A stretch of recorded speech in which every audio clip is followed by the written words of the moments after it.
Good morning বন্ধুরা, আশা করি তোমরা সবাই ভালো আছো। তো এখন বাজছে 8টা 5, মেয়ে গিয়েছে স্কুল আর আমি উঠাচ্ছি বিছনা বিছনা উঠিয়ে তারপরে সকালে জল খাবারটা তৈরি করব কি বলছি, বানাবো। আর বৃষ্টি তো বাইরে বৃষ্টি পড়ছে, আর দুপুর বৃষ্টি হয়েছে, এখনও বৃষ্টি হচ্ছে। বাদ বাকি কাজ যা ছিল সব শেষ করলাম। চুলটা এখন একটু ছেড়ে দিয়েছি কারণ মাথাটা খুব ভিজা। জামা কাপড় প্রচুর ছিল, তো হালকা ফুলকা রোদ্র উঠলো, তার জন্য জামা কাপড়টা সব মেলে দিলাম।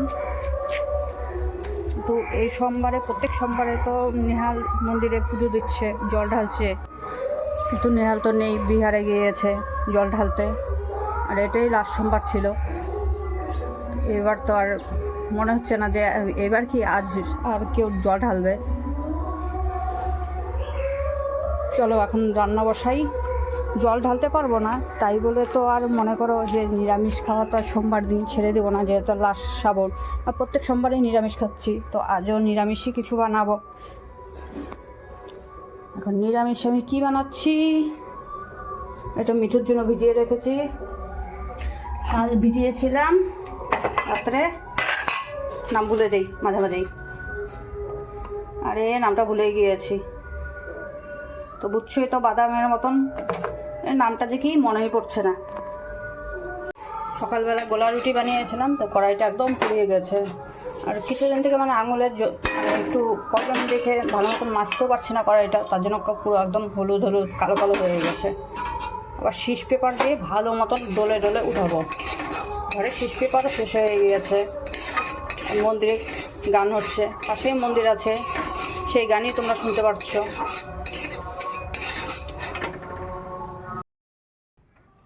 তো দেখছো ফটাফট একটু রান্না করলাম, একটু কি 3টা আইটেম বানানো হয়ে গেছে। এখন যাব আমি একটু ব্যাংকে।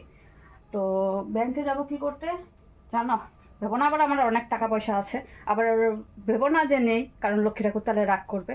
যে আমার যে টাকাটা ঢোকে মানে লক্ষ্মীর ভাণ্ডার, সেটাই আমি তুলতে যাচ্ছি, কারণ কিস্তি দেওয়ার টাইম হয়ে গেছে, যেহেতু আমি মোবাইলটা নিয়েছি কিস্তিতে।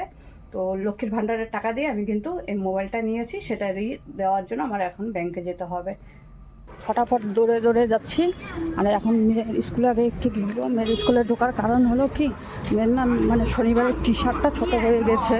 এর আগের সপ্তাহে নিতে এসেছিলাম, কিন্তু বন্ধ ছিল অফিস ঘর, তার জন্য দেয়নি। দেখো কত লাইন দিয়ে আছে গাড়ি, সব ভুটানে যাবে। তো ব্যাংকের কাজ হলো, এখন ঘরে যাচ্ছি।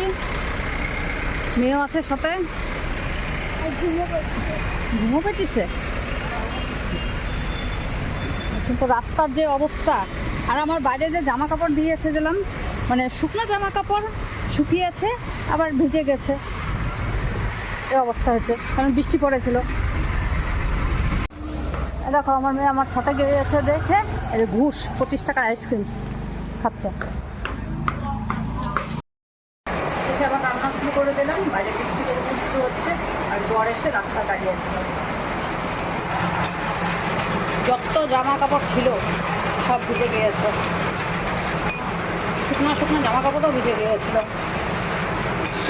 শুকনো শুকনো জামা কাপড় একটু রোদ্রু রেখে দিয়েছিলাম যে গন্ধটা কেটে যাবে, গন্ধর কোথায় থেকে কাটবে, আরও উল্টে ভিজে গেল। আর বৃষ্টি এলো, বৃষ্টি। আমরা মা আর মেয়ে কোথায় যাচ্ছি জানো? আমার মেয়ে কোনো, হ্যাঁ হ্যাঁ সুমনা সরকার।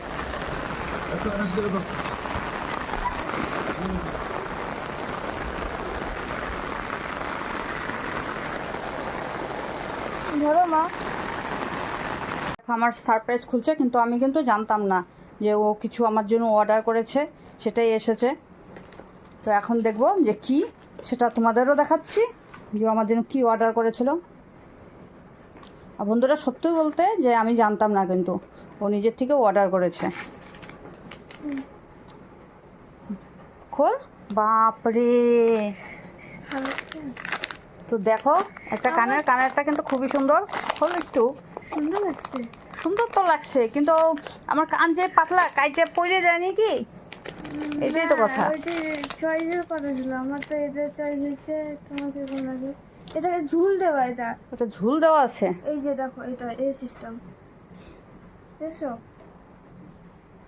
তুই একটু পরে দেখা। আমি বলবো নাকি? তো এই দেখো কানেরটা, কানেরটা কিন্তু খুবই সুন্দর, অনলাইনের থেকে তো মেয়ে এনে দিল আমাকে। তো আমার জন্য গিফটটা কীরকম হয়েছে সেটা তোমরা কমেন্ট করে বলে দিও। তো আজকের মতন ব্লগটা আমি এখানেই শেষ করলাম। যারা ইউটিউব থেকে দেখবে তারা অবশ্যই বলবো সাবস্ক্রাইব করতে, আর যারা ফেসবুক থেকে দেখবে তারা অবশ্যই ফলো করবে, আর সাথে করে একটা লাইক করে দিও।